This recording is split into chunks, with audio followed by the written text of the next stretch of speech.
While most players seem to prefer romancing Yennefer in the Witcher games, as she is Geralt's true soulmate, my personal preference is another lovely sorceress, Triss Merigold. But what if Triss Merigold wasn't Triss Merigold at all, but rather an imposter? A completely different human being taking the form of Triss, who is hell-bent on making Geralt fall in love with them. You see, in the books, at one point there's a massive battle on Sodden Hill, where a deadly fireball lands right where a group of mages are standing.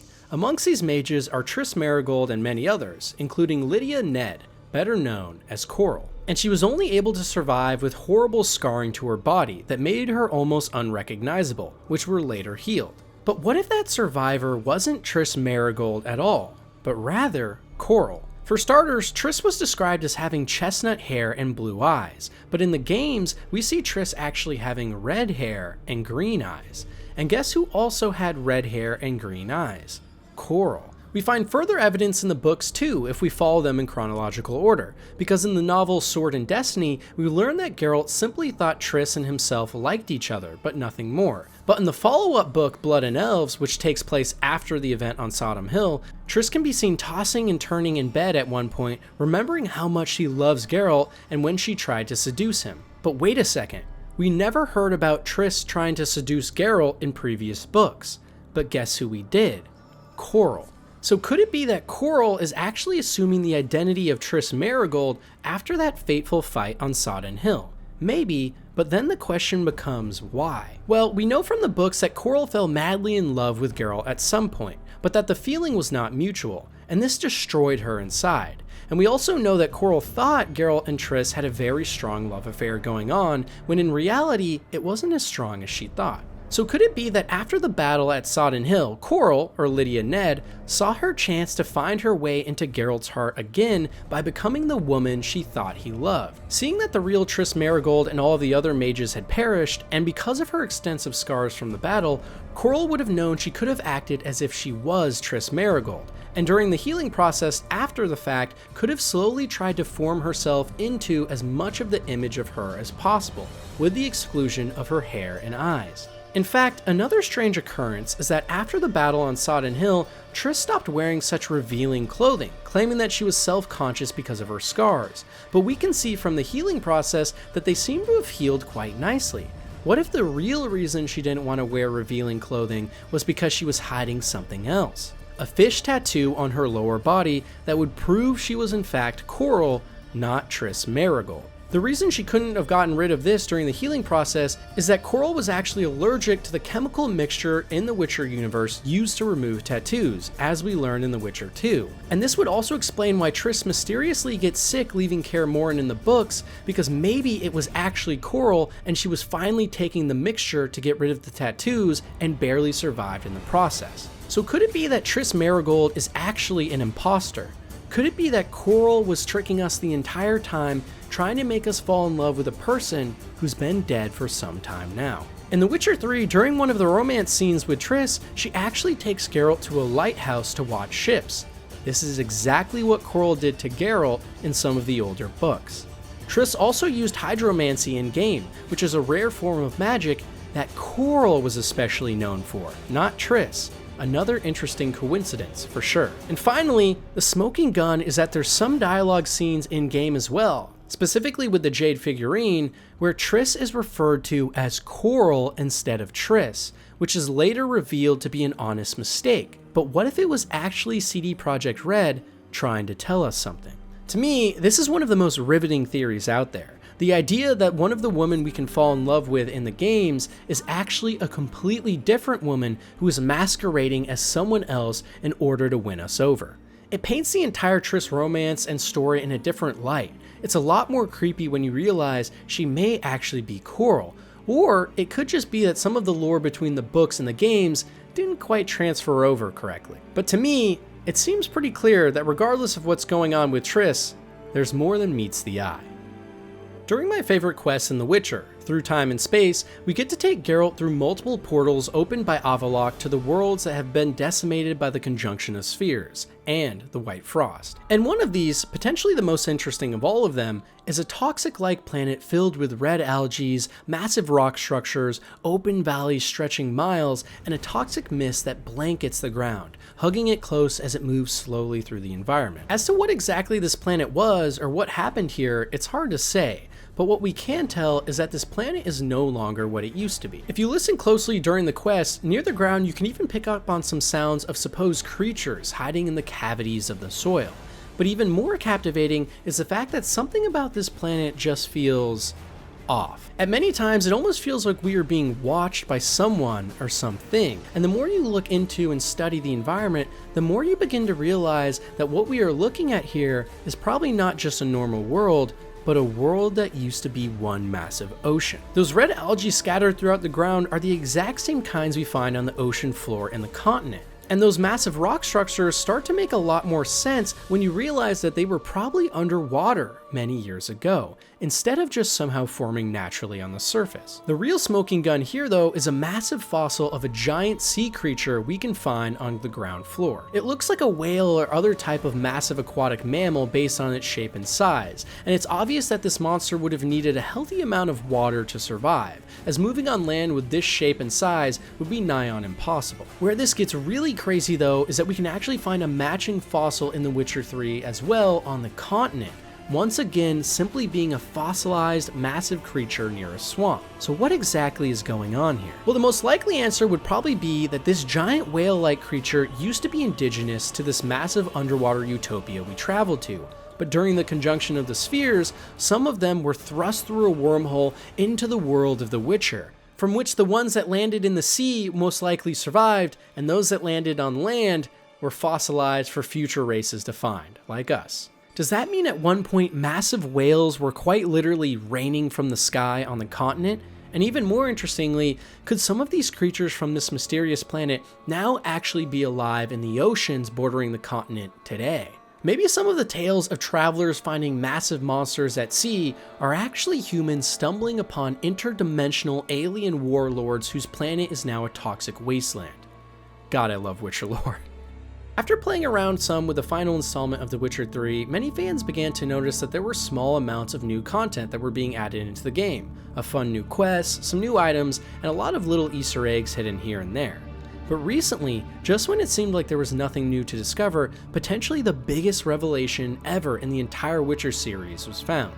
Located at the destroyed bastion in Velen, just southwest of the crossroads and southeast of the road to the Bald Mountain, these ruins were built during the reign of King Gardic, and then later leveled in the First Nilfgaardian War. But if you actually go to this location now in-game, you'll notice 3 smaller ruins just off the beaten path of the main fort, and within each of these ruins is a lever that you can pull that seemingly does nothing. Once all 3 levers are pulled though, an earth elemental will be summoned in the middle of the towers, and after killing it, Geralt will remark that something strange is going on, followed by a random portal opening up on a nearby hill. At this point, it's almost impossible not to go into that portal, and if you do, you're sent straight to the top of the destroyed bastion, with a pair of stairs and gaping holes leading you downward. And at the very bottom of this structure is a very dark and creepy room, which upon dropping into, immediately an army of unkillable specters are born, which quite literally cannot be vanquished with any known combo in the game. It's because of this that you're forced to run into an adjacent room with an even larger force of immortal hellspawn, and it's in this room that you can activate a portal by casting Ard on 2 crystals in the room, and it's this portal that will teleport you back outside as if nothing ever happened. So something really strange is going on here. What are all these levers doing in the middle of nowhere, and why were they only added into the game as of the most recent update? Does the Earth Elemental have anything to do with this mystery, and what kinds of magics under the destroyed bastion are causing a race to quite literally become immortal? We've never seen something like this. Well, buckle up, because things are about to get a lot more crazy. You see, in that room with the 2 crystals that create a portal back outside, there's actually one more interesting thing we didn't touch on. Because if you bypass both crystals and instead just run to the back of the room, you'll notice a strange symbol on the back wall. No spells or incantations seem to do anything, so it would seem that the mystery would stop here. But let's take a closer look. Here's a zoomed in screenshot of that symbol on the back wall. It's a triangle with a golden crest and 3 circles on each edge, most likely a symbol of the Illuminati or All-Powerful, surrounded by a depiction of Ouroboros, who, for those of you who don't know, is an ancient form of Norse mythology also seen in Greek and Egyptian texts about a snake that eats its own tail, meant to signify eternity and the unity of the beginning and end of time, sometimes meant to warn of the ending of the world. Inside of those circles and outside of the Ouroboros are strange symbols that seem to be saying something, but aren't immediately coherent at all. But keeping in mind that this is the Witcher universe, we can assume that these symbols are actually a form of Elder Writing, which is an ancient language of the continent in The Witcher that is largely based on real-world Glagoltic scripts, which is the oldest known Slavic alphabet in the entire world, created in the 9th century by Saint Cyril, a monk from Thessalonica sent to the Byzantine Emperor in 863. So if we assume these symbols are actually symbolizing this ancient language, we can then translate them into Latin, in which case we get these letter pairings: FF, VQ, BZ, FP, OVE, YAR, KW, GB. Sadly, trying to assort these into any sort of coherent English phrase or sentence seems to be a losing battle, but maybe this translation is only the first step. After all, considering the symbol seems to reference Illuminati and the end of the world, it probably won't be that easy. So next, I tried to run this sequence of letters against multiple popular cipher techniques. For example, ROT13, which is a simple substitution cipher that replaces each letter with an offset of 13 in the alphabet. And while some ciphers did seem to produce somewhat coherent phrases, nothing I tried really made any sense. So I went back and tried running more complex ciphers along with an @bash cryptographic substitution, which would alternate each letter with its opposing sequence in the alphabet, which seemed like a good guess since the Ouroboros symbol could signify that in order to solve the cipher, we need to completely reverse something. But once again, nothing of significant note. I was able to pick up, for example, at one point the phrase sex robots after referencing a Reddit thread on cryptography, but I'm not sure if that's the answer. In order to keep digging though, I started to run this puzzle through different artificial intelligence training models like ChatGPT, which provided some really interesting and impressive guesses at what the solutions could be. But once again, nothing substantial enough to call this case closed, and nothing that really relates to the Witcher universe at all. So maybe sex robots could be the final answer to this puzzle then. It's highly unlikely, unless CD Projekt Red really likes messing with us, but maybe robots who are especially frisky might not be so far off. Because the final piece of this puzzle is another thing I haven't touched on yet. You see, in the center of the strange symbol is a magenta-colored triangle with what looks to be flames, and more importantly, a drawing of multiple lines that twist and converge at the top and bottom. I searched all over the internet looking for a similar symbol or significance of lines like this, but all I could find was that cool S trick I remember from my days back in elementary school, before I spent countless hours researching cryptography and ciphertext in order to solve random online puzzles about video games and lore. I miss those days. What these lines do in fact relate to though, and where this mystery gets even more insane, is that they are the same exact lines used in the FF06B5 statues in Cyberpunk 2077, which is the biggest mystery in any game CD Projekt Red has made to date, one that has entire communities dedicated to solving it who still have yet to figure it out even almost 3 years after the game's initial release. The mystery in Cyberpunk got its name because FF06B5 is actually the color code for magenta, the color of one of the statues with the mystery in game. So considering this Witcher symbol obviously is connected somehow, maybe those original Latin translations are actually a set of obvious color codes to further shed light on this now multi-game spanning mystery. I tried creating ciphers that could translate the original set of Glagoltic letters into the Cyberpunk sequence, and I was in fact successful, but using the translation mechanism on the remaining letters once again didn't produce anything coherent, like any other color codes or phrases, for example. Another idea is that maybe the Latin translation and reversal could be a MAC address of sorts, a computer that could be remoted into and then provide further instructions on how to solve this grand mystery. But once again, I've failed in all of my attempts going down this route. So that's where we are now, with potentially the biggest mystery in the history of not just The Witcher, but CD Projekt Red, and one of the coolest mysteries just in general I've stumbled upon. still being completely unsolved. And considering that this entire mystery likely relates to the end of the world, or an Illuminati-like organization spanning both Cyberpunk and Witcher, something really big is going on here. So I hope someone with better puzzle solving skills is able to figure this one out, because I wasn't able to. And if anyone down below has any ideas, please let me know. Either way though, it's awesome to see that almost a decade after its original release, The Witcher 3, and really the entire series as a whole, still has so many secrets and interesting things to offer. As with most great works of fiction, The Witcher's lore and backstory takes a lot of inspiration from different sources, which means we can find similarities everywhere with other popular folktales. But maybe the most interesting connection of all is between The Witcher and the beloved classic, Shrek. You see, in Shrek, we learn about how Lord Farquaad and Shrek himself aren't too keen on a lot of the fairy tale monsters coming into the realm, and multiple characters are hell-bent on getting rid of them at all costs. Sounds almost too familiar to the Witchers in the Witcher series. And not just that, but Shrek's most trusty companion by his side the whole time, Donkey, sounds eerily similar to Dandelion from The Witcher. A goofy side character used as comedic relief that almost doesn't fit into the story otherwise, but nonetheless plays a big part. Where this theory starts to get absolutely unbelievable though, and what almost no one knows about, is a real-world connection between The Witcher and Shrek.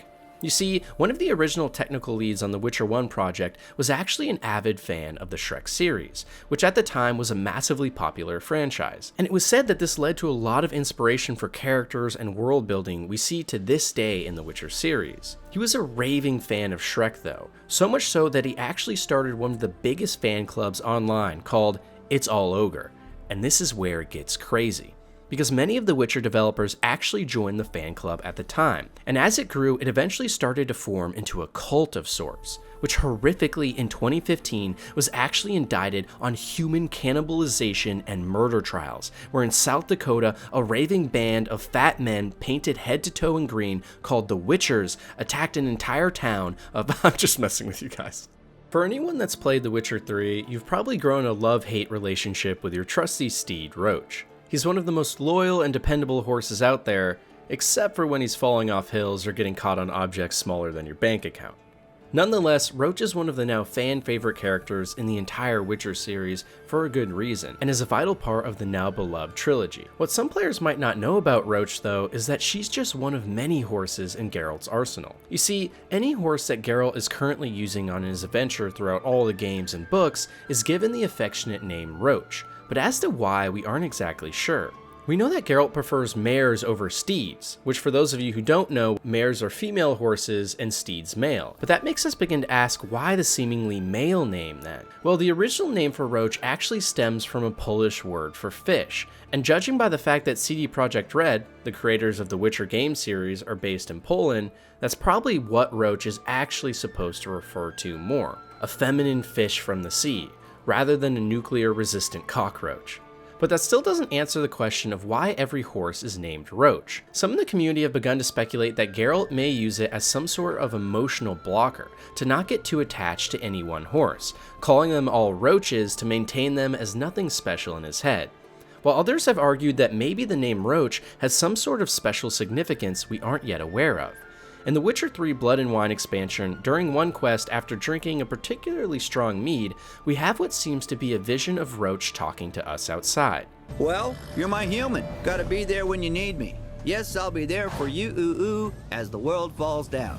And while this is obviously mostly for comedic effect, we do get to hear Geralt inquire about how Roach is able to teleport around so quickly. We don't get any real answers here, but something about this scene just feels off. Could it be that Roach is actually hiding something a lot more sinister than a lot of us first assume? After all, why would this mayor have such a deep male voice that coincidentally sounds somewhat like one of the maniacal demons we hear in game as well? Potentially the reason that Roach is able to appear behind us from seemingly out of nowhere whenever we call upon him and then vanish without a trace just as quickly is that he's actually hiding some sort of immense powers we haven't given thought. Based on that voice, maybe Roach is a demon, or even more likely, based on his ability to teleport instantly between time and space, he could even be a child of the Elder Blood, which would give Roach the same powers we see Ciri use in game, and would explain all those weird oddities with his character. I even have a theory that Roach could be a Jethilian, or rare horse spirit that grants its owner supernatural abilities and slowly takes over their minds, possessing them in a trance of sorts, almost like that scene we see in game. Either way though, whether Roach is just an endless series of random horses or a demonic elder blood god sent from another dimension to secretly trick Geralt into his ultimate demise, you can't argue with just how cute that face is. I'm probably in the large minority of people that actually prefer the story of Cyberpunk 2077 to The Witcher 3, but that doesn't mean they both aren't fantastic in their own way. However, what a lot of players might have missed is a moment in The Witcher 3 where we actually get to see a super awesome crossover between the two series. After finding Ciri near the end of the game alone in a hut in the Isle of Mist, her and Geralt catch up on what each of each other have been up to while they were apart. And during Ciri's speech, she talks about far away and distant worlds full of things Geralt can't even comprehend. People there had metal in their heads, waged war from a distance, using things similar to megascopes. And there were no horses. Everyone had their own flying ship instead. Ciri, stop fooling around. Considering that The Witcher 3 originally released in 2015, and the first teaser trailer for Cyberpunk 2077 was in 2013, it seems pretty clear that what Ciri is referencing here is the world of Cyberpunk, with futuristic humans in an entirely new realm. There's further evidence for this theory too, because in Cyberpunk, during the All Along the Watchtower quest, near the end of the game, we get to stand with Panam over the Badlands Dam, and during this scene, we see a very small bird called a swallow perched on the car. For those of you who don't know, swallow is the Elvish to English translation of the word Ziriel in the Witcher universe, which is what Ciri's actual name derives from in the canon. This is especially interesting too because we know from some shards in Cyberpunk that there's supposed to be absolutely no birds in or around Night City. Take for example this one, titled Avian Extermination Act. In the face of increasingly frequent and deadly zoonotic disease outbreaks, the City Council has decided that the most effective method for reducing risk of infection among residents is via the extermination of all avian life within 18 miles of city limits.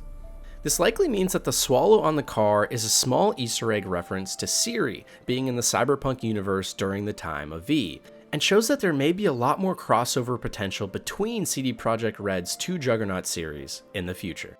As we already know, there are many monsters, both creature and human alike, in the world of The Witcher.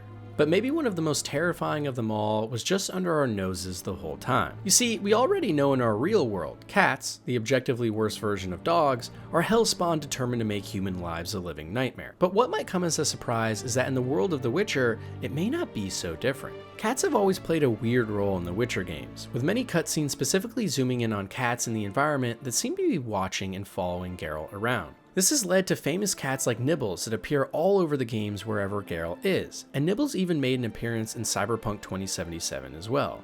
Many in the community have begun to speculate that cats actually could be Dopplers, or polymorph sorcerers spying on the civilian populations and Geralt. But maybe the real theory is even more strange, because cats in the Witcher universe have a lot more going on than meets the eye.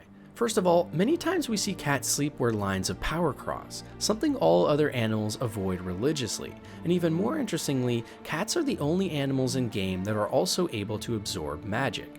As we know from in-game lore text from all the games, any creatures that have magical properties are able to sense Witchers, and this could potentially explain why cats are also oftentimes seen hissing, running away, or watching Geralt. And there's another smoking gun too.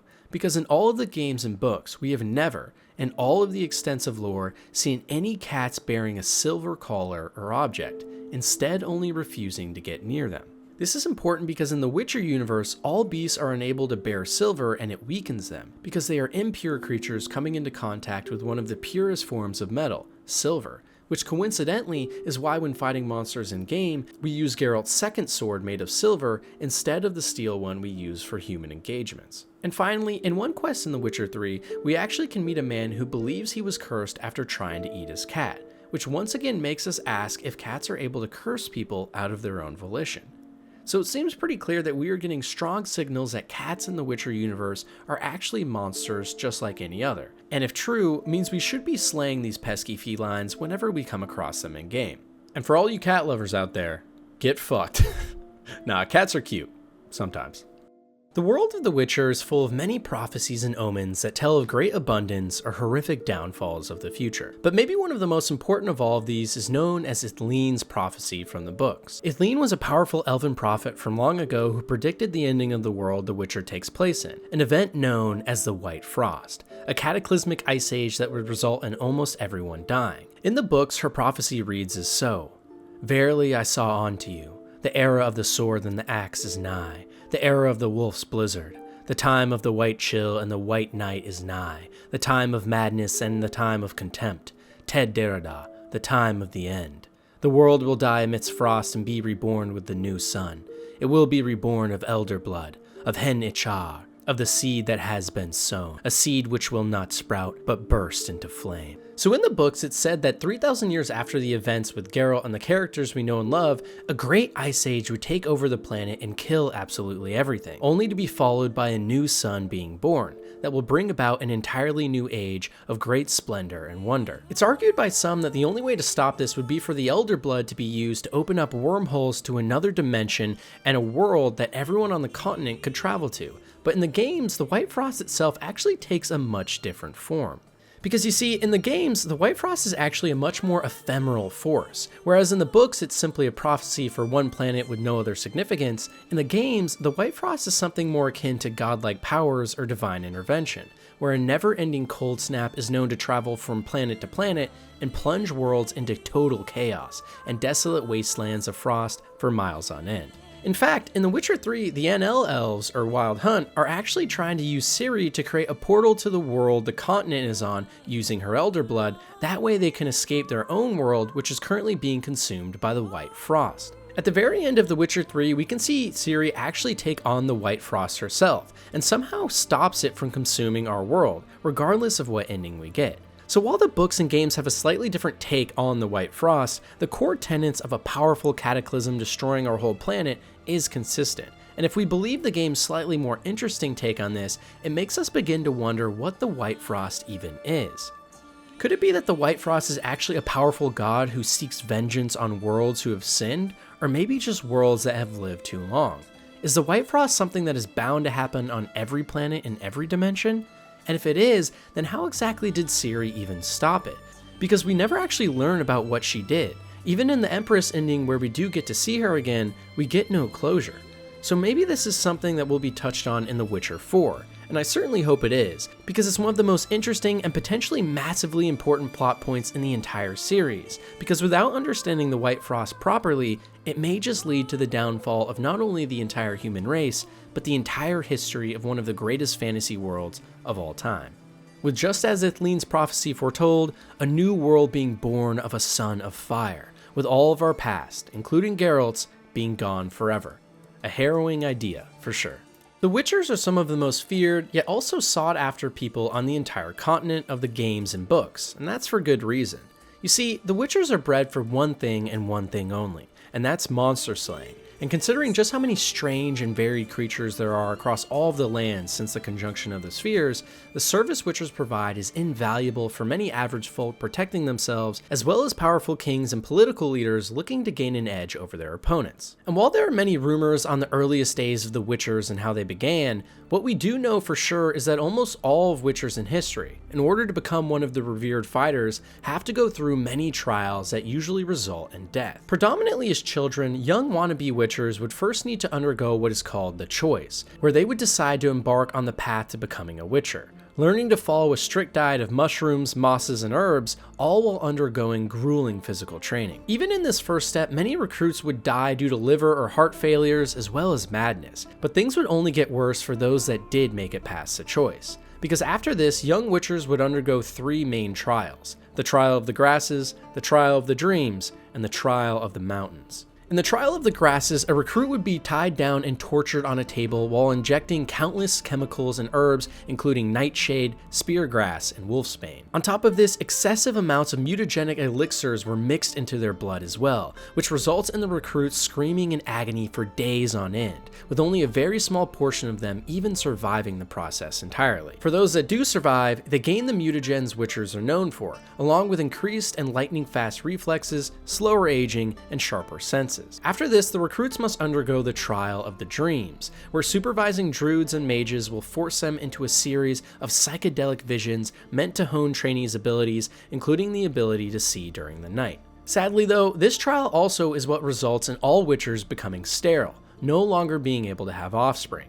And finally, the Trial of the Mountains, referred to as the Trial of the Medallion by Witchers in the School of the Wolf, is more of a final exam that puts all of the trainees' learnings and teachings to the test, where they must undergo and conquer some great feat in order to then become a full Witcher. And for those that the Master has doubted, there's even one more trial called the Trial of the Sword, where the trainee must fight a great monster that the Master chooses, or another Witcher, to the death. Only by conquering this last trial, if called upon, can a trainee become a full-fledged Witcher themselves. On top of this too, not all Witchers even belong to the same school. Geralt, who we play as in the games, belongs to the School of the Wolf, with other prominent schools being the School of the Cat, Bear, Viper, Griffin, and many more, including some that may have been forgotten and lost to the trials of time entirely, something we'll touch on later on this list. And each of these schools has their own practices and fortress, with Kaer Morhen being home to the School of the Wolves, meaning while all Witchers are powerful and slay monsters, not all are the same, or even have the same exact training and experiences, with some said to be much harder than others, like say the School of the Bear and their especially grueling Trial of the Mountain. So not all Witchers are the same then, and no Witcher proves that more than Geralt, because what a lot of players might not know is that Geralt is actually potentially the most interesting Witcher of all time. You see, during Geralt's trials to become a Witcher in the School of the Wolf, he displayed an unreal resistance to each step. So much so that he was given experimental tests and mutagens that gave him almost superhuman ability and strength, and caused his hair to be stained white forever. What was so special about this though is not that it happened. A handful of Witchers previously had undergone these experimental trials due to displaying powerful abilities, but Geralt is the only Witcher in recorded history to have actually survived all of them, meaning he is without a doubt most likely the strongest and most powerful Witcher that's ever lived. As to why this is though, no one's exactly sure. It could be that Geralt is the Michael Jordan of Witchers, or something a lot more mystical is going on, potentially something we may learn about in future games. One of the best parts of the Witcher series is just how varied the locations are, and that's even excluding the multiverse and its infinite amount of otherworldly finds, because even just on the continent, there's so much to explore and love. And probably the most beautiful, vibrant, and potentially unique places in all of the Witcher series we've seen so far at least is Toussaint. Featured in the Blood and Wine DLC for The Witcher 3, Toussaint is almost a fairy tale come to life, with giant and sprawling vistas, lush greenery as far as eye can see, and massive mountains and towns bustling with life. The entire zone just gives off a feeling of abundance and health, and it's in stark contrast to the more melancholy tones we see almost everywhere else in the series, a great change of pace for a lot of fans. But while on the surface Toussaint seems to be a dream location with no faults, beneath it all lies some of the most disturbing creatures and characters, and potentially even a coming Armageddon no one's prepared for. You see, one of the reasons Toussaint is so wealthy and abundant, and also why so much of the wildlife is so lush, is because as we learn from the books, the entire area is absolutely littered with volcanic soil. And for those of you that don't know, oftentimes volcanic soil is super rich in minerals that are vital in replenishing the dirt, meaning some of the best crop yields and most beautiful places even on Earth are the result of massive volcanic eruptions long ago. And in the case of Toussaint, it very much seems this is the case. Where it gets concerning though is just how much of the duchy is covered in this abundant soil of the past. It isn't just the mountains or close to them, it seems to be almost the entire area itself that has been affected. And this suggests that when the volcano did erupt, it must have been an event of massive and almost unimaginable proportions. There's further evidence too of this in-game if we look at Mount Gorgon, the tallest peak in Toussaint. It seems to be reminiscent of Mount St. Helens after its famed eruption that sent shockwaves around the world in our real lives. Could this be CD Projekt Red trying to signal to us that this peak may be hiding a sinister past? We know too in-game that Mount Gorgon is usually associated with pure evil, and has been a symbol of bad omens for the people of Toussaint for many years now. Potentially Toussaint itself could actually be one huge caldera, with molten magma flowing just underneath the surface in all of the duchy, all being controlled by some evil force at the helm of Mount Gorgon, simply biding its time until the next massive eruption, which this time could be so large it could send the entire continent back into the Stone Ages. It's crazy to think that in a world full of blood-sucking vampires, multi-dimensional unicorn gods, and this absolute unit, that maybe the most terrifying thing of all is just Mother Nature itself. One of the things that makes the Witcher world so believable is just how many parallels to our real existence it has. And maybe there's no better example of this than the drug Fistek. In the games and books, Fistek is supposed to be an analogy of sorts to cocaine, and is a white powdery substance sometimes referred to as White Death by the elves, which usually is snorted or placed under the gums, or for those of you more adventurous, the flaps of skin in more secluded areas. The drug is said to give the user a strong sense of euphoria, and can be extremely potent, oftentimes immediately knocking out users and acting as a strong anesthetic, which is why it's oftentimes used in outlawed medical procedures. In some instances, particularly strong concoctions were said to have even caused hallucinations in their users, which could alter their mind completely forever. And we know how strong this drug really is from the couple of times we've seen it in the games and books, like when Ciri was drugged by an adversary. In terms of its production though, almost no one even knows how to make Fistek, because it's an extremely carefully guarded secret sealed away by the biggest crime bosses on the continent, who rely on Fistek in order to make large sums of money. Even the elves seem to regard the drug as pure evil and seldom will talk about it, and this implies that Fistek really is one of the worst substances out there. But that makes us begin to wonder what exactly this white powder really even is. And what about those hallucinations? Are there different forms of this drug being mixed or cut with other potent things depending on the crime syndicate? And not only that, but because of its nature as a stimulant, could it be that many warriors and crime underlings are actually secretly being fed this drug in order to fight without fear? It certainly would explain why so many people in the game are willing to fight such a powerful Witcher like Geralt when they stand no chance. Either way, I would love to see the lore dive more into Fistek in the future, and explore what it really is and the secretive underground crime rings and world that revolves around its production and mystical properties.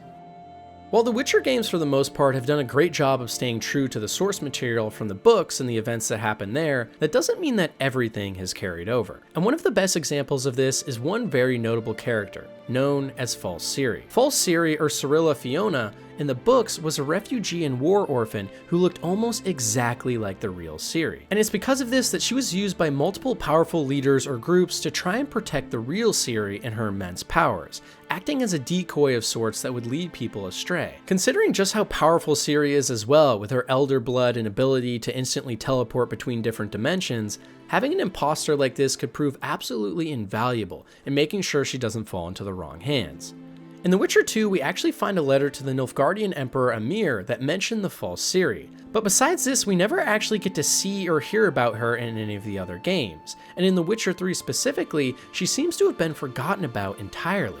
Many in the community have speculated that in the games we can presume that she died at some point off screen, and we just haven't heard any mention of it, but potentially the false Ciri could actually still be out there, and could even play a pivotal role in some future content we've yet to see. Some even more absurd theorists have speculated that the Ciri we see in the games may have actually been the false Ciri the entire time, with all the teleportation and flashbacks being nothing more than an illusion cast from a powerful mage, maybe even Avallac'h himself. Imagine if the reason we never see the false Ciri in game is because she was right next to us the whole time, under the command of some nefarious force, tricking Geralt into following the wrong path to the real Ciri. And while I think this theory is way too far out there, if somehow it did become true, it for sure would be a plot twist for the ages to learn that the entirety of Witcher 3's story was nothing but a lie.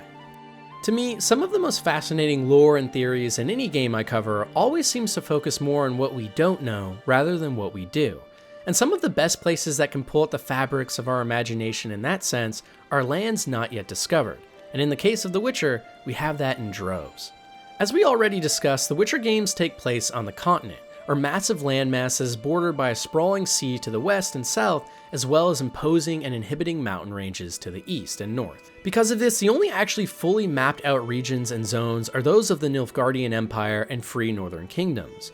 The question naturally then becomes though, what exactly lies beyond the borders of the known world? To the west across the sea is what is theorized to be a massive western continent, sometimes referred to as the New World or New Continent, that crosses countless miles of treacherous water that is filled to the brim with horrifying and dangerous monsters. Fabio Sachs, an early explorer, actually has tried to map out some of these lands, and discovered that they were populated with many new flora and fauna never before seen, as well as some familiar faces like vampires of tribe Amurum. It seems that the entirety of this new continent is even more dangerous than what we know of from the one in the Witcher games, and includes coastal cities, massive and hot deserts, and lush jungles. But we still only know of minor details about this place. We know that it was split into multiple countries, that's home to many great wonders of the world, and that's almost impossible to understand for outsiders. As to whether or not we'll actually ever get to visit this location in a future game or novel though, only time will tell. On top of these lands to the west though, we also know that even closer to the main continent lies other kingdoms and secret locations just to the east. The mountain ranges bordering the continent have resulted in almost no one traveling between them, at least extensively, and it's even believed by some that early humans on the continent that were driven out by elves before the Nordlings arrived may have actually escaped eastward. To the east beyond the mountain ranges lies multiple massive and unique kingdoms like Zerrikania, Korath Desert, and Hochland, each with their own distinct architecture, customs, and peoples or monsters. Zerrikania specifically is said to be a massive human realm home to deserts and wastelands, full of warrior women, dragon cults, and exotic beasts. Early life in these lands was said to consist of visits from ancient dragons bearing secrets and words of wisdom, but as time went on they began to become more and more infrequent. At one point, the Zerrikanians even made contact with Witchers, who they contracted to help protect their massive caravans going through the lands, and these Witchers later went on to become known as the School of the Manticore. But over time, civility in the land began to break down, and the kingdom resorted to mercenaries to populate most of its armies, which oftentimes can lead to ruin, and thus lots of infighting and civil war broke out, all during the time that the Northern Wars were taking place to the west that would eventually lead to what we know as the modern-day continent. Zerrikania itself also birthed an entirely different culture of humans than we're familiar with a language that's more similar to Elder Speech along with customs and traditions describing things never before seen. Society there is matriarchal, with most positions of power being held by women, and the entire realm is ruled over by one all-powerful queen. Education, religion, and magic are all core tenets of this society, and this means that while they are different, they're also potentially just as strong as their human neighbors across the mountains. There have been countless novels and lore entries about the Zerrikanians and countless other empires to the east, but still to this day they are mostly shrouded in mystery as to what they're actually like, with a lot of so-called facts being nothing but rumors and hearsay. Maybe at some point in the future we will finally get to explore the lands to the east, or even across the sea to the west, and discover just how deep the Witcher universe really is. Or maybe these places are better left untouched. After all, sometimes it's what we don't see, and how our imaginations fill those gaps, that make a world so great. While maybe the most famous version of The Witcher nowadays is the games from CD Projekt Red, originally the lore and backstory for all of these amazing RPGs came from Andrzej Sapkowski's novels. And the second novel written, and also the book that is the very first if you're going in chronological order, is called The Last Wish. In the games and books, The Last Wish refers to a time when Geralt first met Yennefer of Vengerberg, one of his main romantic interests. Early in the novels, Geralt comes into contact with a djinn, or basically a Witcher genie, and it grants him 3 wishes. But after his first wish almost gets himself and his friend Dandelion killed, he seeks out a sorceress to help him handle this sinister djinn instead. And in the finale of the novel, after meeting with Yennefer and having her help him, she actually tries to capture the djinn herself, in order to grant her wish of becoming fertile again, that way she can have children, something she lost in the process of becoming a powerful sorcerer, similarly to how Geralt lost his fertility becoming a Witcher. But Geralt, realizing that the djinn would trick Yennefer and kill her, instead makes his final wish, something no one but Geralt is able to hear, and in a flash, the djinn disappears and leaves Yennefer safe, after which they both engage in some of the most raunchy fornication the Witcher series has ever seen. The real mystery around The Last Wish though comes from what exactly did Geralt say on that fateful day. For many years it was completely up to interpretation, and many theories were widely speculated on. But sometime after the book was first released, Andrzej Sapkowski did clarify that in The Last Wish, Geralt asked for Yennefer and his destinies to be intertwined somehow, but he never elaborated further. This makes perfect sense though, because since Geralt originally found the Djinn, if he wished for his fate to be tied with that of Yennefer's, then the Djinn could not kill Yennefer, since a Djinn could not harm its master, or person who discovers them. So by making their fates one and the same, killing Yennefer would kill Geralt, meaning the Djinn can do nothing. And while this is a cool revelation in The Last Wish on its own, the deeper implications some in the community have speculated on might be even more interesting. Because you see, what exactly could the Djinn do to even tie together the fates of Yennefer and Geralt? They do constantly seem to run into one another afterwards till the end of time, but Yennefer is hardly the only character, let alone sorceress love interest, that Geralt shares that quality with. So maybe that last wish that Geralt made was something that only he and Yennefer could share. Remember how after the Djinn left, Geralt and Yennefer immediately started going to town on one another? Could it be that Geralt's last wish, the one that would ultimately bind him and his true love together forever, thus saving both of their lives, was that he wanted to have a child with her? After all, both Geralt and Yennefer are not fertile, meaning if they were somehow able through the magic of the Djinn to have a child, then they would for sure be bound in their fates together in a way they could never do again with another living human being. To me, this is surely the most poetic and awesome answer to the last wish riddle. But then that makes us begin to wonder why we never heard more about this child, and why does Yennefer and Geralt not talk about it more in the games or books? Maybe there's a secret so deep within both of them that they seldom talk about it in person when together, a last wish for only Geralt and Yennefer to know, one that even the players who command Geralt will never truly understand. While the world of The Witcher is utterly fascinating with all of its lore and history, the thing that actually draws most people in, at least when they first play the games or read the books, is the characters. People who not only show bouts of heroism and selflessness, but also more menacing and ominous individuals who display characteristics more befitting of a demon rather than a human being. And speaking of demons, probably one of my favorite villains in the whole series is the one and only Gaunter O'Dimm from the Hearts and Stone DLC for The Witcher 3. He's a character we actually first meet right at the start of the base game in the tavern in White Orchard, who knows a little too much about our friends and goals, but simply helps us and says that maybe one day our paths will cross again. And lo and behold, they do much later on. Gaunter O'Dimm, also known as the Master of Mirrors or Man of Glass, is an extraordinarily powerful individual who is known to create pacts with people in exchange for their very souls. Should someone break their pact, their life and very essence itself will forever belong to Gaunter. In-game, we even at one point get to see O'Dimm quite literally control the fabric of time and space itself, with nothing more than a clap, freezing everyone around him except for Geralt as he speaks with him in private. Don't make me beg! It's my treat! Show off. Of course I am. Wouldn't you be? Time's a marvelous plaything. And a great spice to use in gingerbread.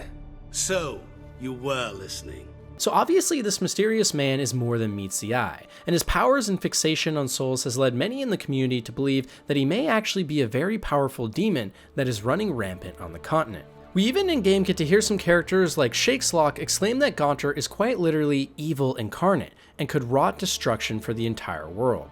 But during our time spent with him, Gaunter has a lot more depth than just a maniacally evil caricature. He seems to display a love of watching the suffering and pain of others, but as far as we know, any instance in which this occurs, by his hands at least, is always due to technically noble or just causes. It would appear that he never lies, cheats, or steals, but rather abides by his contracts and promises very strictly. So should you cross him or break an oath, he will subject you to some of the strangest and most disturbing horrors out there. As to who the man really is though, many in the community theorize that Gaunter may actually be the devil himself. You see, the story we play out in the Hearts and Stone DLC with Gaunter as the main protagonist has a ton of striking similarities to the Polish folktale of Pan Twardarski, who is a man who makes a deal with the devil to gain mystical powers like summoning his dead wife, who in the end meets a tragic fate and loses his soul to pure evil itself. So could it be that Gaunter O'Dimm is a devil or deity of sorts? It certainly would explain his control over space and time itself, and would also clarify why this strange man seems to know everything about Geralt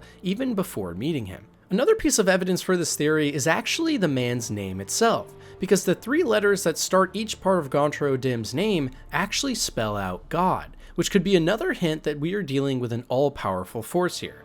In fact, we essentially get confirmation of this based on the very last things Gaunter O'Dimm says at the end of the DLC. Because right at the end of the Heart and Stone storyline, we have the choice to either save or abandon Von Everec, who Gaunter has made a contract with. If we abandon Von Everec, then Gaunter gets his soul. But if we agree to take O'Dim on in a final challenge of wits to save Everec's soul, and we succeed, we are met with this final cutscene of Gaunter O'Dim speaking in a strange language and then disappearing. Gotcha.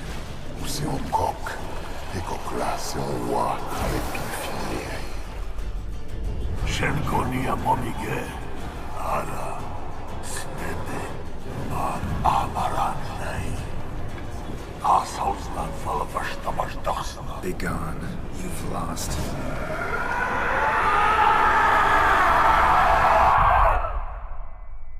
What you are hearing is a form of Elder Speech, or ancient tongue of the Witcher universe, and it's been widely theorized by many fans that CD Projekt Red actually based this speech off of medieval Georgian languages, and if we go off of this assumption, this final speech can roughly be translated to, "You are insignificant.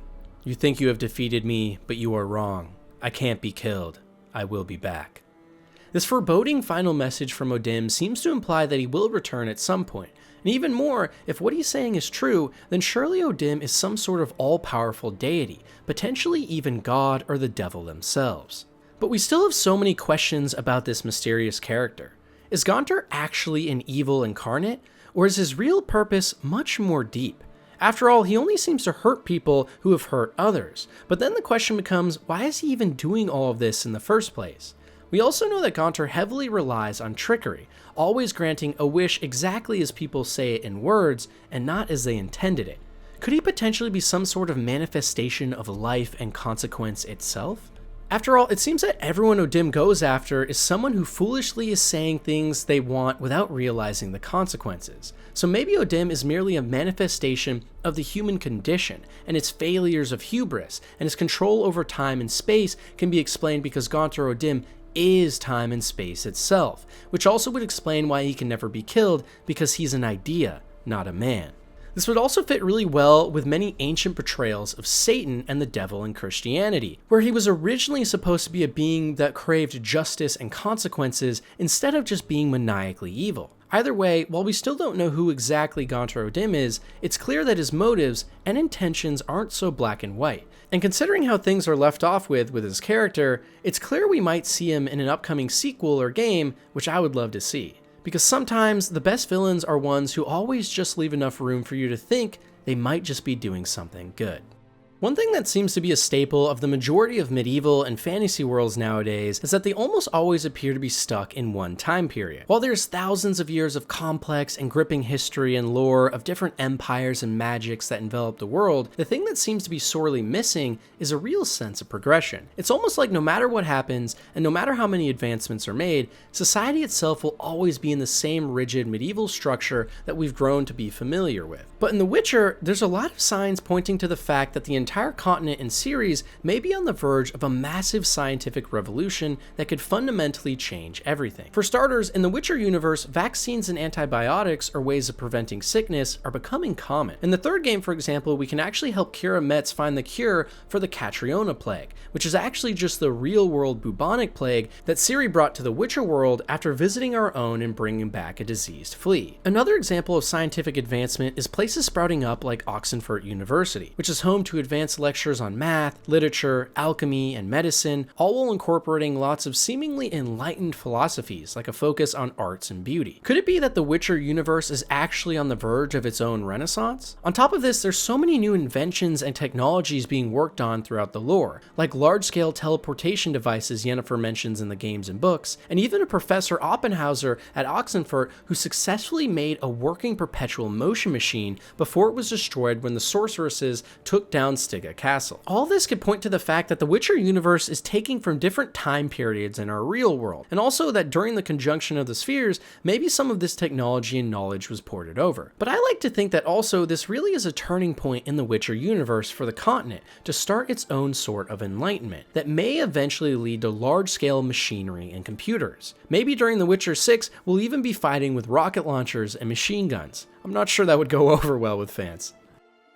While my favorite character in the Witcher series would have to be Geralt himself, with his no-nonsense one-liners and suave demeanor, A close second, for me at least, is Vesemir. Because throughout the series, Vesemir plays a key role in being a father figure of sorts to Geralt, as well as most of the remaining Witchers at Kaer Morhen. He is a man of honor, dignity, family, and hard work, and expects the most out of everyone he is close with, while also always being willing to lend a helping hand, either physically or emotionally. And for anyone that's beat The Witcher 3, you know one of the saddest moments in the entire game is the sacrifice that Vesemir makes in order to protect Ciri and Geralt, dying at the hands of the Wild Hunt at Kaer Morhen. But what a lot of players probably don't know is that just before this sequence in game where you must defend a great onslaught, you can actually follow Vesemir around the castle and catch him downstairs and ask an otherwise hidden dialogue option that almost all players have missed out on. So, ready for battle? How do you feel? Old. If things don't go as planned, take Ciri and run. As far away from here as you can. Not a chance. Won't abandon you. It's not a request, Geralt. I know, but I'm not your student anymore. Shame you aren't. Because it seems there's something I failed to teach you. That at times, you can't win without making a sacrifice. These final words from Vesemir are a big foreshadowing of things to come, and show that deep down, Vesemir likely already knew this moment was coming, and it makes his sacrifice even more noble, knowing that his biggest concern was always not about himself, but for those around him he loved. A great hidden moment for one of the best characters in the entire series. The Curse of the Black Sun is a tale in the Witcher universe that a lot of people might not know about, even though it's one of the most captivating out there. You see, many years ago there was a man named Eltebald who prophesied that soon a solar eclipse would occur, known as the Black Sun, that with it would transform 60 of the girls born under it into cruel and foul creatures that would bring about the destruction of the world.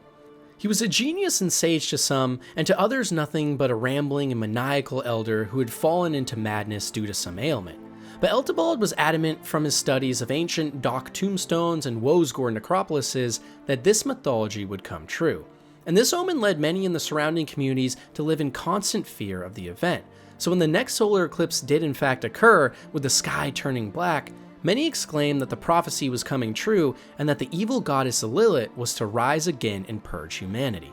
Because of this, 60 girls born during this event were hunted down mercilessly. Some were killed, while others were given live autopsies to study strange mutations they had as their screams filled the void. But with time it was decided that with only a few of these girls left, they should instead be imprisoned in a tower in order to isolate them from society for further study. This plan didn't work though, as too many princes and men of power began to lust after the beautiful woman, and one by one they were saved from the tower and their own prison. And in an almost self-fulfilling prophecy of sorts, these women that did escape went on to torture and kill many people in their wake, due to the horrors and traumas that they had endured in their entire childhood. In fact, some characters we meet in game, like Sylvia Anna from the Witcher 3 Blood and Wine DLC, are actually girls from the Curse of the Black Sun event, which shows many have gone on to amass great power. The real questions about this event though revolve around whether or not these girls actually were and are a threat to the world. In the original prophecy, it was made clear that at some point, these women, because of their strange mutations, were to transform into monsters that would bring about the demon goddess Lilith, also worshipped under the name Nia, who would then pave the continent in the blood of man. And while we haven't seen any signs of Lilith's return yet, it is strange that the girls that were originally captured and experimented on did have many unknown and confusing mutations in their blood that doctors and mages alike could not understand. But it's also just as likely that these were simply innocent girls who were thrust into a life of torture due to one man's insane ramblings, and then went on to do more evil because of the evil that had been done to them. My guess would be that most of these girls were wrongly accused, but that maybe amongst them lies some truth, an omen to a demon who soon may rise and bring about the end of the world, something that certainly would be fun to explore in future games. While the last couple of years have been a tumultuous time for CD Projekt Red with the catastrophic release of Cyberpunk 2077 and the ensuing drama, recently things have been looking good. And one of the things that has people most excited about the future of the company was the recent announcement that The Witcher 4 is being developed in Unreal Engine 5. We haven't seen much of the game as of the time of writing this script, but what we have seen has led to a lot of speculation in the community. During the original announcement of the game, this promotional art was released showing a Witcher medallion in the snow with the phrase, "A new saga begins." But what at first seems like a fun reveal may actually be hiding a big secret. because that medallion in the snow is unlike any other we have seen in the games or books. You see, each Witcher within the universe wears a medallion that signifies which Witcher school they came from. For example, we can see in the games Geralt wearing a wolf's medallion to signify that he comes from the School of the Wolf, founded by Barman and currently headed by Vesemir. But the medallion in the snow picture is actually that of a lynx, and the reason that's so significant is we have never heard of or seen any such school in the Witcher lore before. We know of many other prominent schools like that of the cat, viper, and wolf, but there are also many others that have been forgotten to time. So could this lynx medallion actually be a clue that we will be playing as a band of long lost and forgotten Witchers and a school teaching things we have never seen before? One prominent theory in the community right now postulates that the School of the Lynx may actually even be an offshoot of the School of the Cat. Lynx and cats are both felines, so the connection seems immediately obvious, but considering that all Witchers in the School of the Cat were apparently killed during the attack on Stygia Castle, this seems unlikely. That is until we read this entry from the Witcher card game Gwent about the Witchers during the attack on Stygia Castle, which reads, "As for those who were not present during the attack, they continue to roam the world's roots, embittered, hungry for vengeance, with nothing left to lose." So could it be that, contrary to popular belief, some of the Witchers from the School of the Cat did survive and have gone on to found a new school based on entirely new principles and foundations that will lead to the creation of whatever Witcher we play as in this new series? In my opinion, this would be an awesome way to begin a new trilogy, as it would give us a lot of familiar foundations while also leaving room for a lot of experimentation and new customs in the Witcher Bible. Either way, we'll just have to wait and see. While Toussaint might be the most beautiful place we can travel to in The Witcher 3, beneath all of its sugarcoating is potentially one of the most startling revelations in the entire series. We already discussed how Toussaint may be home to a massive networks of volcanoes and underground lava, but Mother Nature isn't the only thing to worry about in this pseudo-paradise. Because throughout our time in Toussaint, it becomes very clear that vampires play a very big role in the area. Many are being summoned all across the zone, with tons of reports of missing and kidnapped townsfolk cropping up everywhere. On top of this, Toussaint is also home to the most powerful vampire we have met yet, named the Unseen Elder, a title granted to him due to his name not truly being known and his legacy as one of the very old higher vampires that have inconceivable powers of strength, speed, and perception. Originally, the Unseen Elder was trapped on the continent after the conjunction of spheres, and he has been guarding the gate or portal between the world of the vampires and that of the Witcher world ever since, becoming angry at anyone entering his chamber and disturbing his sleep. This has resulted in many strong and fearsome vampires remaining in the area and helping the cause, but as to how widespread of an issue this really is where this gets a lot more interesting. Because if there's one thing vampires truly care about, it's their food. The better a humanoid's diet, exercise, and lower their stress levels, the better they will taste and the more they will help their vampire brethren when bitten. So could it be that there's a lot more than meets the eye when we consider Toussaint itself? After all, the entire zone almost feels like a paradise in the middle of what is otherwise war-torn, debaucherous, and hellish places full of death, despair, and gloomy weather. But Toussaint is different. It has endless amounts of flavorful wine, a lush color palette, and bustling and thriving cities full of many happy townsfolk living out their days. To some, it may seem like this is actually a good thing, but for the more inquisitive in the community, some have begun to wonder if there's actually a much more sinister undertone beneath it all, which would be very fitting for The Witcher.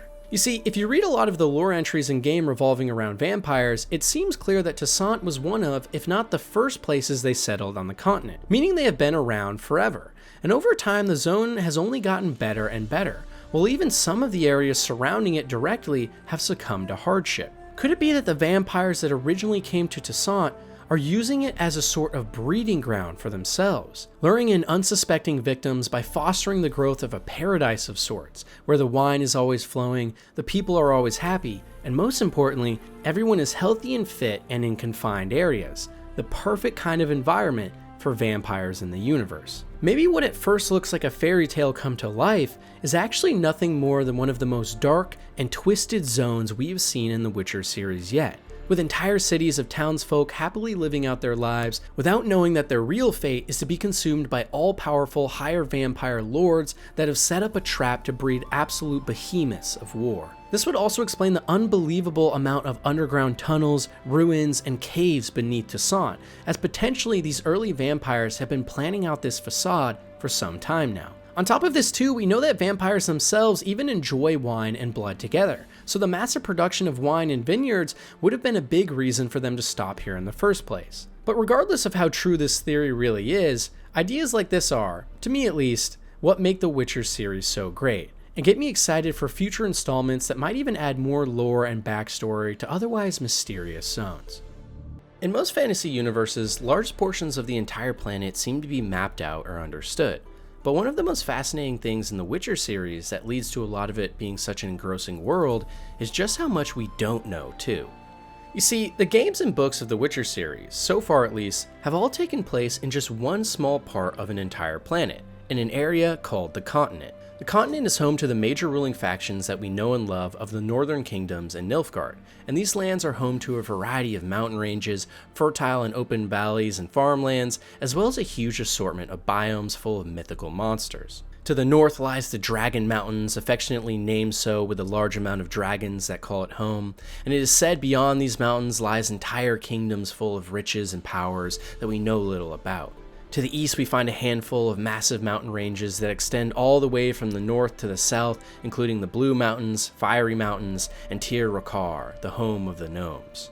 East of these mountains too, there are said to be massive bands of elves and elder races, along with never before seen creatures and tales that we only hear brief stories about, all because all of these mountain ranges are extremely difficult to traverse.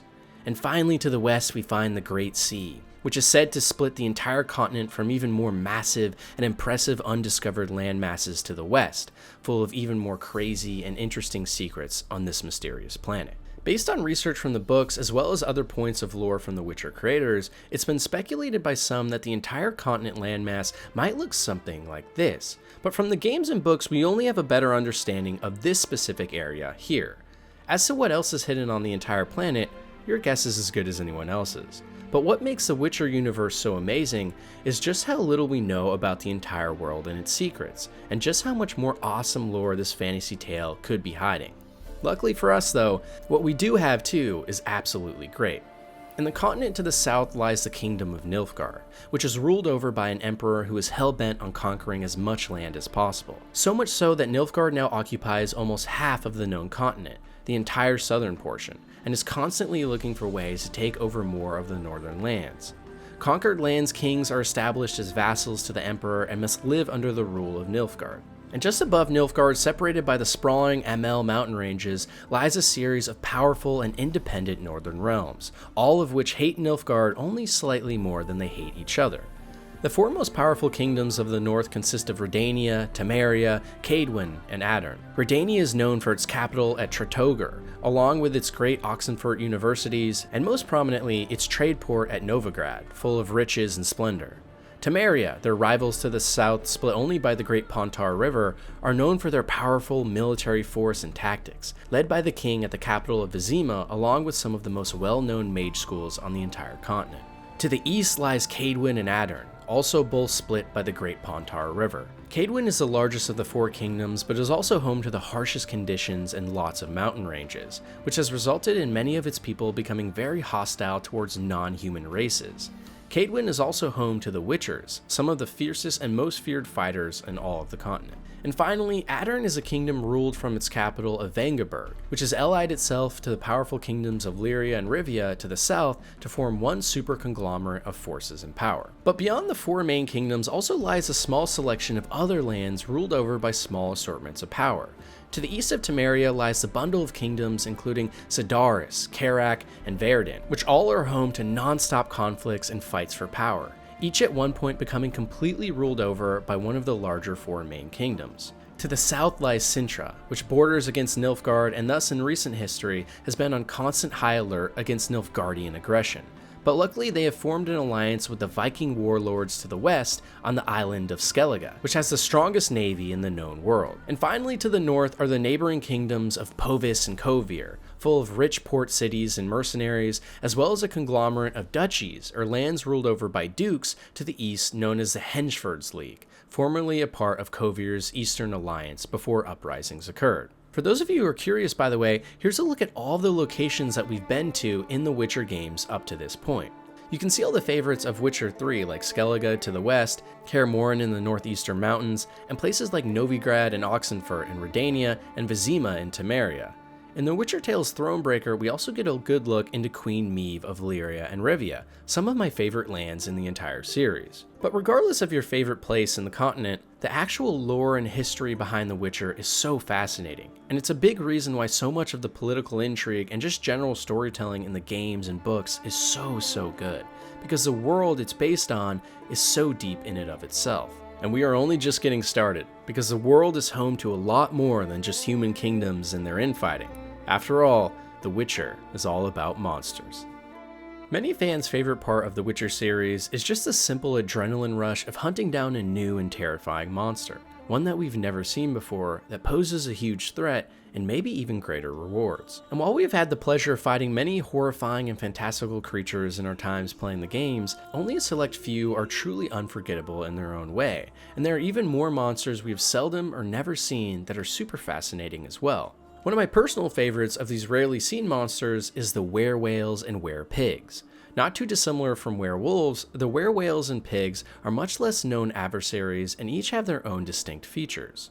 In both cases, the human inflicted with the curse is able to transform either halfway or fully into the creature, which means yes, they can become human-whale hybrids with a whale for a head and human feet. This is where the similarities stop though, because while the werewhales are very docile and actually nice and intelligent creatures usually, the werepigs are known for being very ferocious and tough. In fact, by many accounts, most witchers actually find werepigs to be a much tougher opponent than werewolves, due to their immense strength and endurance. Either way though, both of these creatures in my opinion are a lot cooler than your just run-of-the-mill disturbing werewolf we see all the time. Speaking of disturbing imagery though, the botchlings are another creature that immediately comes to mind for most horrifying Witcher monsters. During the Bloody Baron questline of Witcher 3, we actually get to see one, and boy are they horrific. Botchlings are formed when there's an improper burial of unwanted or stillborn infants, which by the way, for those of you who don't know, is when a baby dies during birth and delivery. So in the Witcher world, when this situation is not handled properly, this baby will transform into a botchling, which if not dealt with, will grow into a monstrosity and massacre its parents feeding off their life force. In order to deal with this properly, the botchling must be transformed into a lubberkin by performing an ancient elven naming ritual, followed by a proper burial beneath the family threshold, which is one option Geralt can take during this quest in game. Either way though, a botchling is a great example of just how dark the Witcher universe can really get, and shows that evil almost always begets more evil. Another crowd favorite that we got to see in The Witcher 3 as well is the Hymn. And while for a lot of people the Leshens or Caretaker are the scariest foe in the game, for me, this award goes to the Hymn. Because during the quest Possession in Skellige, which by the way is one of my favorite quests in the entire game, we actually get to interact with one firsthand. Hymns are one of the most dangerous types of demons in The Witcher, and can be seen as shadows on walls that creepily follow you around. They feed off an immense sense of guilt that a human being is feeling, and in the case of Possession, this comes from a man who let a boy named Aki die at sea. The Hymn tricks its hosts into hurting themselves or even offing themselves entirely, and the only way to stop this is either bringing the host to the Hymn and fighting it outright, or to trick the Hymn into going into a new host who feels true guilt, and killing it while it tries to do the transfer. And while you can use either method in-game to accomplish your goal, the scariest part is just the idea of this demon becoming trapped in your mind and making you feel so guilty you can't help but not hurt yourself. In many ways, it's a real-world parallel to just how debilitating guilt and madness can really be. Another absolutely terrifying monster that we've seen in some cutscenes, as well in the live-action Netflix series, is the Bruxa. Bruxa are one of the most dangerous forms of vampires in the lore, and often take the form of dark-haired, young, and attractive females in order to lure in their unsuspecting foes and manipulate their minds, even bending their dreams into nightmares.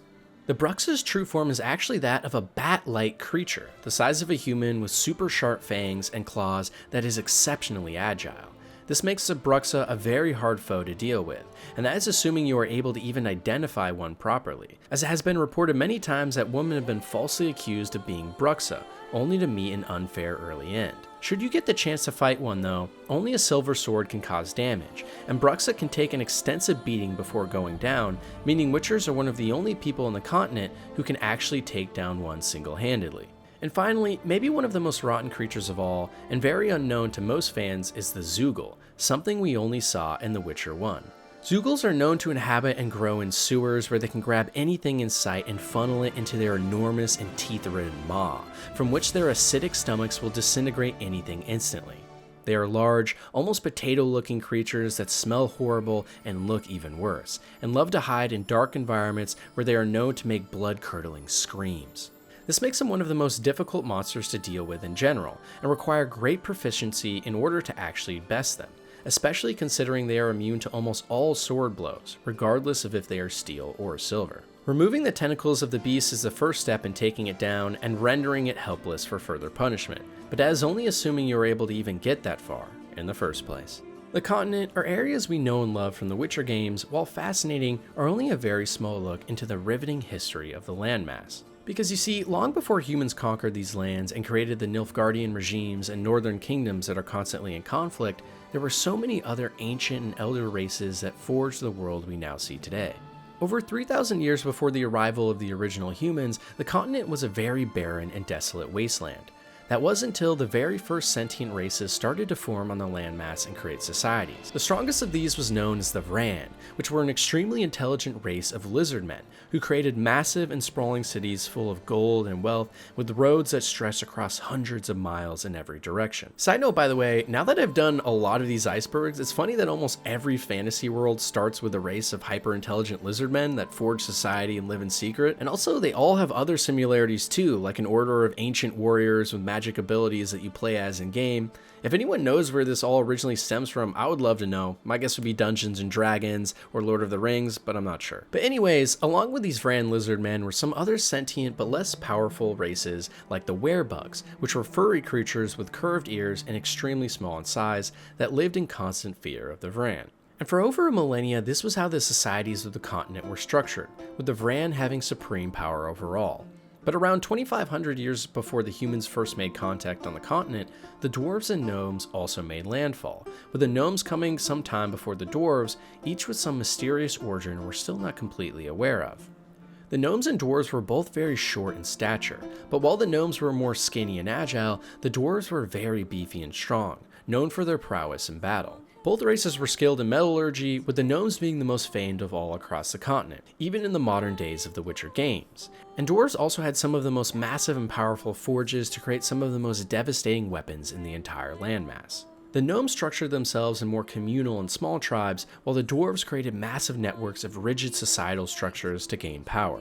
Where things started to get really interesting though was around 2,000 years before the humans, because that's when the elves first made contact with the continent. The elves are a human-looking and also very beautiful race that forms societies based on honor and success, and is also hiding a lot of super captivating backstory. You see, the elves originally stemmed from another world entirely, where they had power over the multiverse and jumped between worlds at a whim. Their technology and power was well beyond even our modern-day human conception. But on their original homeworld, massive civil wars and infighting broke out and caused the downfall of much of the race, leading to a massive division where the elves were split into two main groups, the Aen Sead and Aen Elle. After many years of infighting, an event called the Conjunction of the Spheres occurred, something we will touch on later after this section, but this event caused the breakdown of the multiverse entirely, and meant that the Aen Sead were sent to the world of the Witcher continent, and the Aen Elle were sent to a completely different world entirely. The Aen Sead at first landed far away from the continent and went through a time known as the Great Migration, where they had to sail through violent storms and barely survived in order to finally hit landfall. But when they finally did, they quickly started to take over the continent, using their superior technology and fighting skills to wipe out the Vran and their major cities, as well as pushing back the dwarves and the gnomes who preferred living in the mountain ranges anyways. Some ancient archaeological digs even suggest that the elves likely unleashed powerful magics that released contagions on the lands originally, which is probably the real reason they were able to win a victorious battle over all of the elder races so quickly. And from this point onward, the Aen Sead elves ruled over the continent and reformed those ancient Vran cities into their own, creating many of the great megastructures we see on the continent still to this day. But this reign would not last forever, because 2,000 years later, during an event known as the First Landing, the Nordlings, or original humans, landed to the north, and began to wage war on the elves, slowly over many years withering their forces down until the elves were finally defeated and their people were enslaved. And that leads us to the more modern and well-known events of the continent, where humans have taken over everything and have subjugated most of the other races, forcing many either into the mountains or away from the lands entirely, to places much less well surveyed. In The Witcher 3 specifically, the Wild Hunt, or your main adversaries, are actually those ancient Anel elves that during the conjunction of the spheres teleported to a different planet, which they then conquered and became the rulers of. The reason the Wild Hunt chases Ciri in The Witcher 3 is actually that the Anel elves are trying to capture her in order to use her elder blood to regain more control of their magics of teleporting between different multiverses like they used to be able to do so freely back in their heyday before the elves split into two tribes. It's crazy when you realize just how much backstory and lore there is in the Witcher universe. Whether it be wondering where the majority of the Jan Said elves are now on the continent, asking just how powerful and different the Anel are, questioning if there are still ancient Vran in hiding, or even just wondering what else is out there in the world of the continent and other multiverses entirely, The Witcher really does have some of the most fascinating and deep lore and world building out there. A lot of people's favorite portion of The Witcher 3 is actually the first act, where we get to stroll around Velen and its evil and assuming bogs to track down some of the most twisted and captivated storytelling in the series.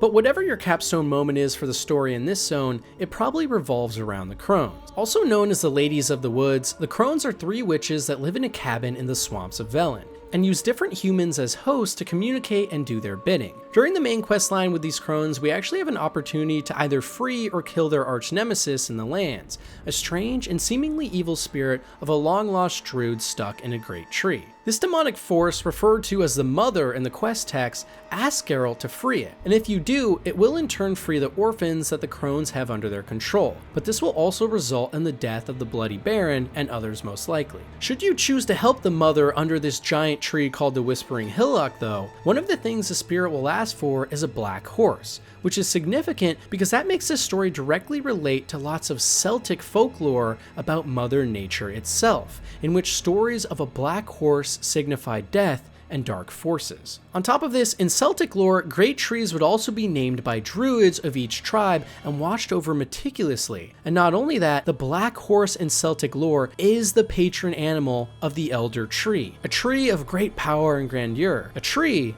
like the Whispering Hillock. Could it be that the spirit referred to as the Mother and the Crones referred to as the Ladies of the Wood are actually a symbolic representation of Mother Nature itself, a combination of the two names? We can even find this text in-game called She Who Knows that sheds more light on this mystery. Folks say they were 4 at first. The Mother, she who knows, the Lady of the Wood, came here from a faraway land and, since she suffered terribly from loneliness, she made 3 daughters out of dirt and water. A long, long time ago, the Mother was sole ruler of all of Velen. Her daughters brought her the people's request and served as her voice. Each spring, sacrifices of grain, animals, and men were made to the Lady of the Wood on her special night. Yet as the years passed, the Lady of the Wood slipped deeper and deeper into madness. Her madness eventually spread over the land. Men took to abandoning their homes and settling out into the bog, where they became food for beasts. Before long, Velen was drowning in blood. The daughters saw their land nearing destruction and took it upon themselves to save it.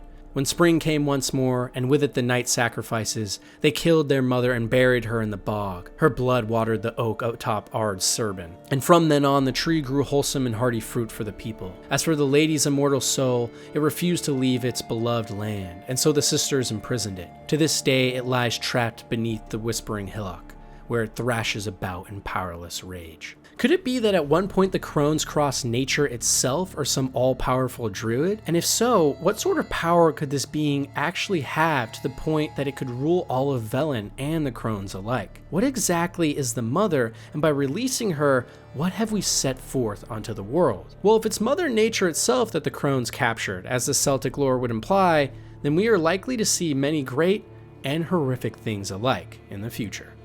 The world of The Witcher is just one of an infinite amount of universes, parallel realities, and spheres of dimension that at one point were much more easily traversed. But after the conjunction of the spheres, this ease of traversal cascaded into nothingness, with many realities either joining together or disappearing entirely. Nowadays, the only known route between universes is known as the Spiral, with some creatures such as unicorns being amongst the only things that can still travel between dimensions nowadays easily, Children of the Blood like Ciri being another. But with a universe of infinite spheres of dimensions, that also comes with infinite possibilities, of which many have been speculated on. For example, Geralt joining Fortnite wasn't just some fun crossover for money. I mean, technically it was, but it actually makes sense in Witcher lore for this to happen in a parallel universe. And in fact, that means that somewhere out there, Geralt has been getting dubs and making 10-year-olds cry for years now. My true hero. A personal favorite realization of mine, though, is that toxic planet from the Through Time and Space quest could actually be the planet 451b from Subnautica many years into the future, meaning there's another big crossover we haven't yet become aware of, and maybe the Witcher world is actually full of Subnautica wildlife in the seas. Crazy possibilities like this are endless, and my imagination goes wild with all the crossovers that could happen. But for now, I'm happy with just the one reality we do get to play as in the games because it's so fleshed out and fun.